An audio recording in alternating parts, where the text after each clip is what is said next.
Good morning. Are you in traffic? Well, it's morning.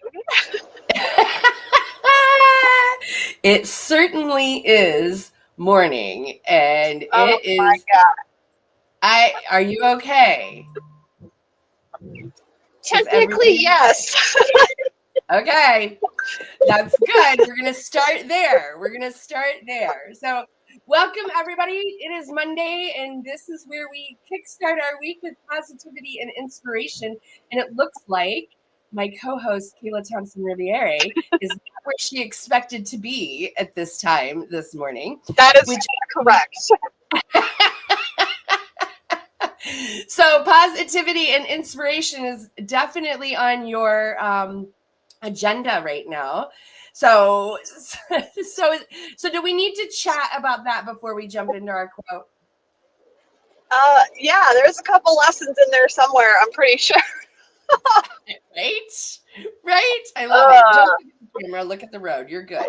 You are good. So, our quote today is caring for myself is not self indulgence, it is self preservation. So, are you in self preservation mode, Kayla? Like, are you taking care of yourself? yes. Yeah, Good. and Okay. that was part of my reflection that I had this morning. So, Good. I admittedly stayed up too late watching TV with my husband last night. So that's where it all started going wrong. Um, Um, but I was like too tired, and I enjoying the talked to him moment. about it. Yeah. You ever have that? The streaming services, they just roll right into the next episode, and then Right. so you have to make the active choice to stop. Stop. And Right. I didn't have like the willpower. I was like burnt out. I did a lot yesterday. Like I've been like decluttering the house, and I built some shelves like to go in my living room to solve an organization issue. Oh my So by the end gosh. of the day, I was just done for anything else difficult. I Um, hear you. so by the time we finally went to bed, it was too late, later than it should have been. And then I the puppy took like 45 minutes to stop playing and actually go to sleep. And oh then I yeah. finally started to fall asleep after she fell asleep. And then the baby wanted to be up. Oh yes. So Yes. I did Yes. not pop out of bed when my 6:30 alarm went off. And then my dog is like developing, I don't know if he's developing an allergy to his dog food or what. So Oh, no. I started making his dog food this weekend, but then I forgot I still needed to package it all up. So I had to do that Oh, this morning. And then I'm finally like trying to get out of the house, and I forgot my breakfast. oh geez. All And right. I'm So we need driving. Yeah, so I was driving, and I was like mad at myself for like I was cutting it really close to getting into the office on time for Mindset Monday. And I was like, you know what? I'm going to take Nicole's words, and I'm not going to be shitting on myself. that's And great. I'm just going to accept that like this is where I am today. We have technology. I can do it start it from my phone. It's not a big deal. And I was very proud of myself for giving myself that kind of grace, because that is something I have always struggled with. And Beautiful. literally as I'm thinking these nice, lovely, beautiful thoughts, a freaking wasp starts crawling on my rear view mirror, and I almost wrecked my car.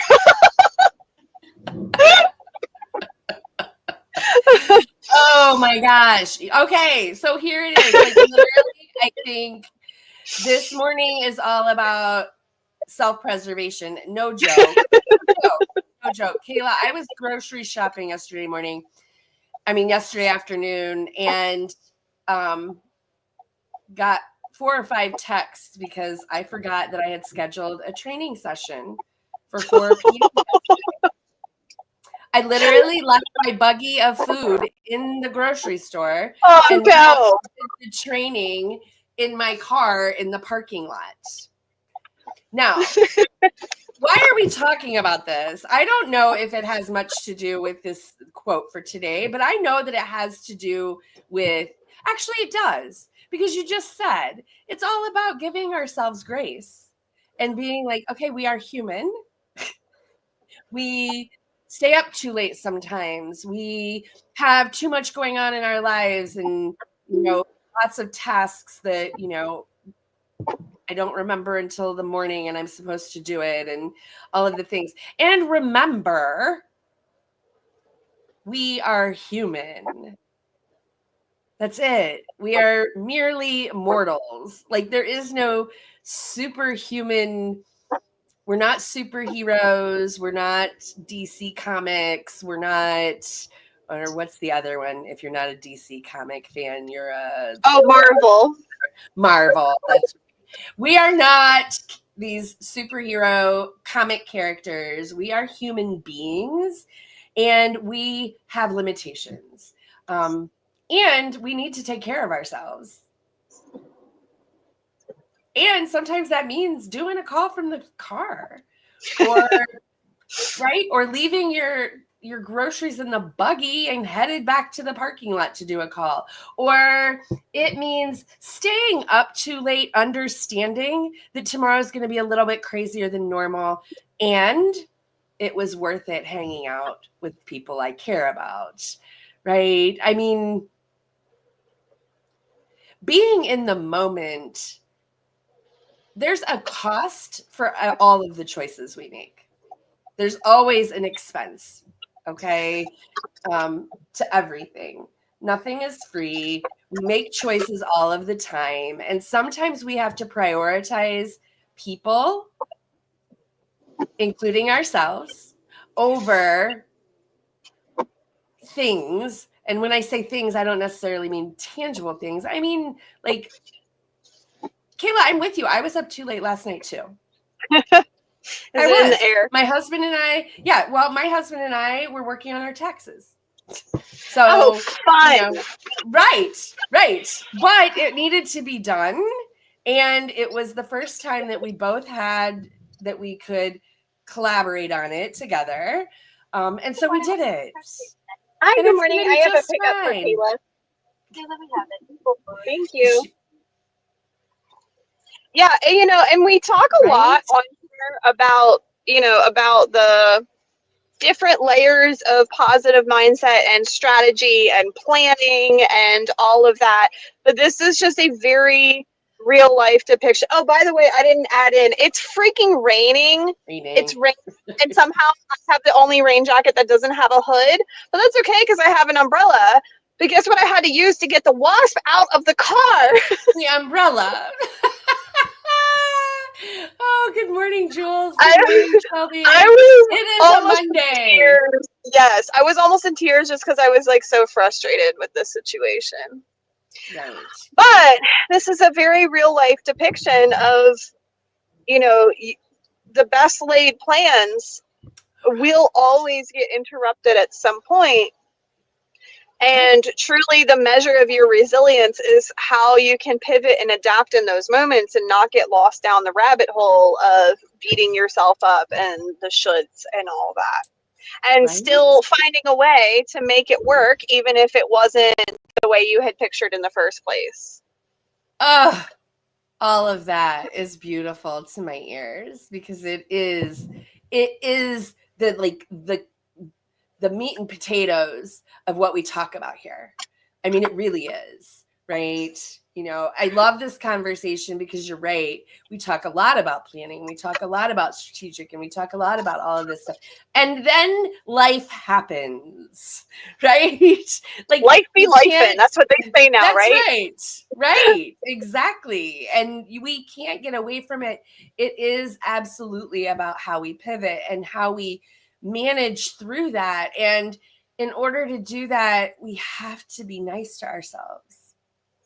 Yeah. And I don't know about you guys, but for me, that's been the harder thing to learn. The structure and diligence comes naturally to me. It's the grace and the ebb and the flow and the pivot and the stretch without breaking that is a learned skill for me. Yeah. I think that is true for me too. I wouldn't be surprised if that's true for a lot of us. It's really interesting. My life changed so much when I started. Self-care. Yeah, well, Thank yes, you. when I started to take care of myself in this particular aspect, right? This aspect of grace and understanding and not beating myself up and accepting, oh, here it is, accepting life and the world.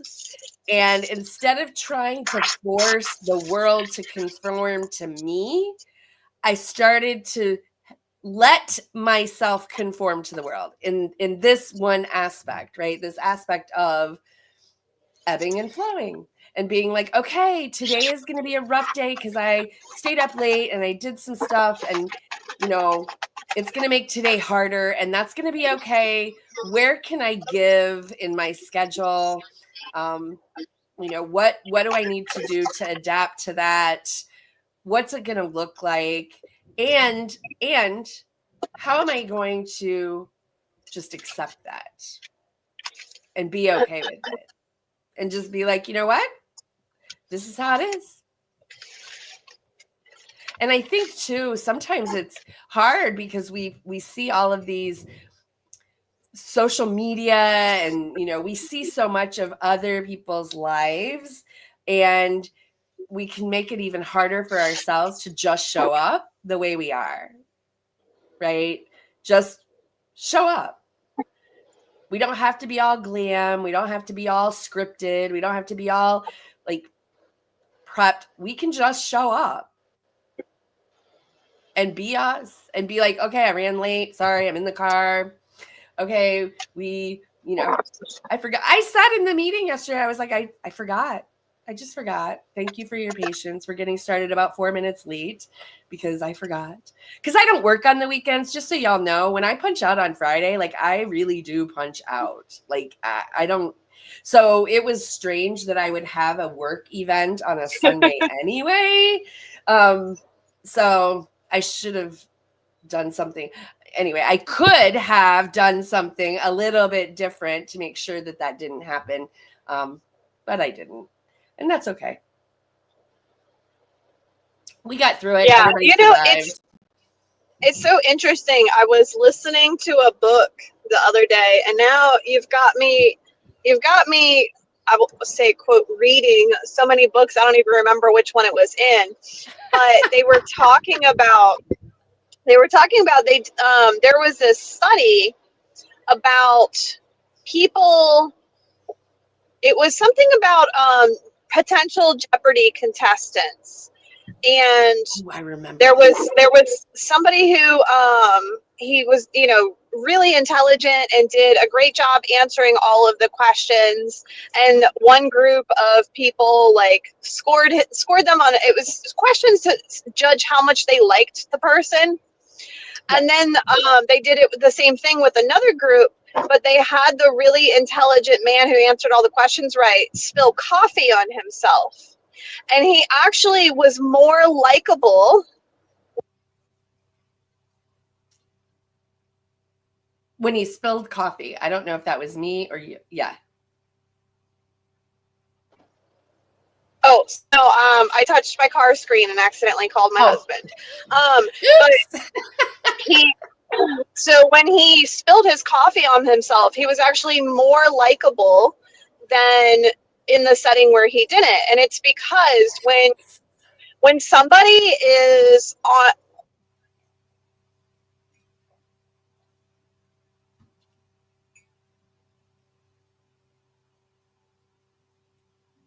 Oh boy. Oh, now are you there now? Yes, we are. Yes, we are. It's okay, because sorry. That's okay. We're more relatable when we show up in real world situations. Right. I think is where we're going here. Yeah. Yeah, and it's true, right? Like somebody's gonna jump on. Okay, drop in the chat if you love that Kayla's in the car today. Like, does that make you feel better? Because How many times are you doing something in the car that you're like, yeah, this is, I can't go live because I'm in the car. I can't do this because I'm doing that. Like, does it make you feel better? Does it make you feel better when I show up and I don't have any makeup on and I'm drinking my coffee and my hair is dirty? Because, that happens. I hope that it does, because this is real. Does it make you feel better when you hear our stories about what we're being challenged with in the day? Does it make you feel like your days are a little bit more normal?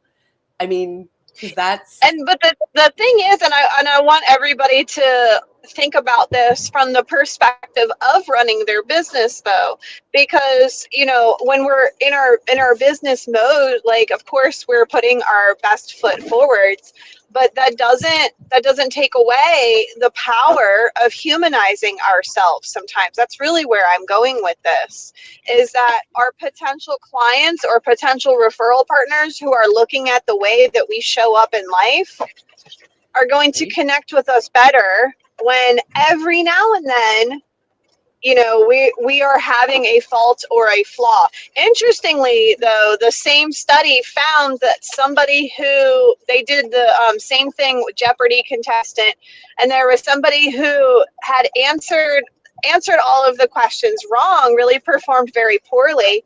And when that person spilled the coffee on themselves, it dropped their ratings down. And it was because that was in the setting of somebody who was already being perceived as incompetent. And so they just made themselves look more incompetent. That's interesting. I love that. So it's the fact that we're showing authority all of the time and then peppering in humanity that really draws people to us. Yeah. Which is amazing and fun, and lots of good stuff comes from it. I love it. Jules is real. Yeah, she's in the car. She's got a full-time job. I love it. Jules, you're amazing for all that you do, as Shelby says. So I love it. Okay, so caring for myself is not self-indulgence. It is self-preservation, and it really is, right? Because in these moments when we are challenged, I'm in my notes. This is what I wrote. Reframe self-care as survival, not luxury. And I wrote that down because I think so much of the time, either in caregiving responsibilities or as service-based professionals, we're kind of taught to feel guilty for resting and prioritizing ourselves. But especially how many of us, especially how many of us come from clinical backgrounds where that's the expectation. Like, for those of you who don't come from a clinical background, there's like jokes about how a nurse has a bladder, that they can hold all day because she never has time to go to the bathroom. That's ridiculous. That shouldn't be like it's an expectation that's hidden behind a joke, and it's a very real kind of expectation. It's just that's a whole layer of nuts. Like, there's so much in that environment, culture and conditioning to be self-sacrificing. Right. And that doesn't help anyone. No. Right? It doesn't help anyone. So it's interesting because one of the questions I wrote down here is what if we saw self-care as part of our strategic business plan? Ooh, I like that.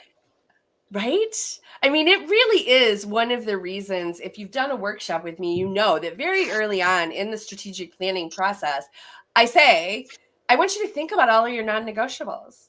Like, things that are not negotiable for your life, your exercise, your family time, your, family events, things that are not negotiable. And it's really interesting because I personally feel like that is me weaving self-care into my strategic plan, putting it there first and giving it the priority that it needs, not me, right? Because all of that represents me. and how I show up better when I've got my 8,500 steps in for the day, or when I have done my my Pilates and my stretching, or when I have spent sufficient time with my family. You know, if I feel like I'm not spending time with my family, that is a problem for me personally, for me professionally, and for people in my world. It is a problem. So think about it that way and really, really incorporate this whole idea. This is not a luxury. This isn't leftovers that I give to myself. I give to myself first so that I can then give to my world and the people in my world. Yeah, I think that's super important about prioritizing it. It's I don't know. I just really feel strongly about that. And you know what just popped into my mind is I wonder if there's already an opportunity with some of the things that you're doing to maybe reframe them as self-care. Because we've talked about before how self-care, we're not talking about like a spa day. That's unrealistic for most people to be in the schedule.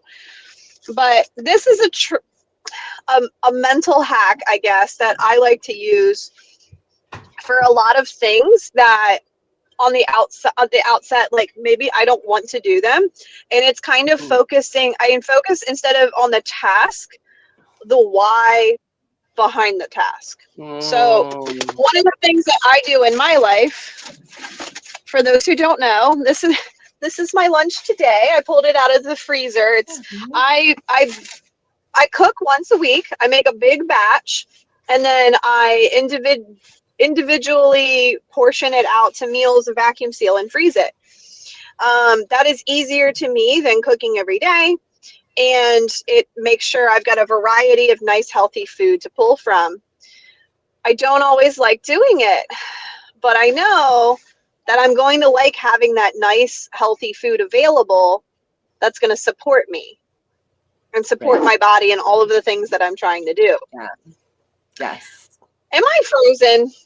Or is it just Nicole? No. Oh, okay. No. Could you hear me? No. Yes, we can hear you. Yes, you're good. Okay. But that's one of the things.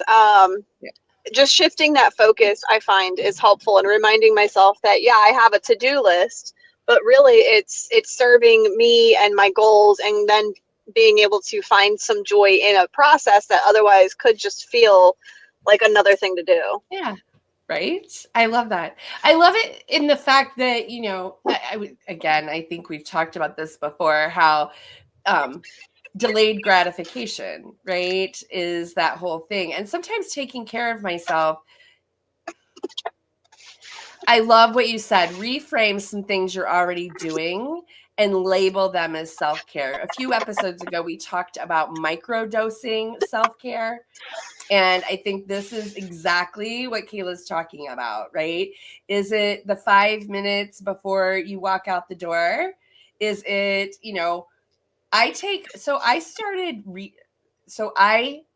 I had gotten out of the habit of reading. I know that's really hard to believe, but I did. And so one of the things that I did to get myself back into the habit of reading was I read one chapter at lunch every day. And that was enough that over the course of a couple of weeks, I was back in the habit of reading, and it was fine.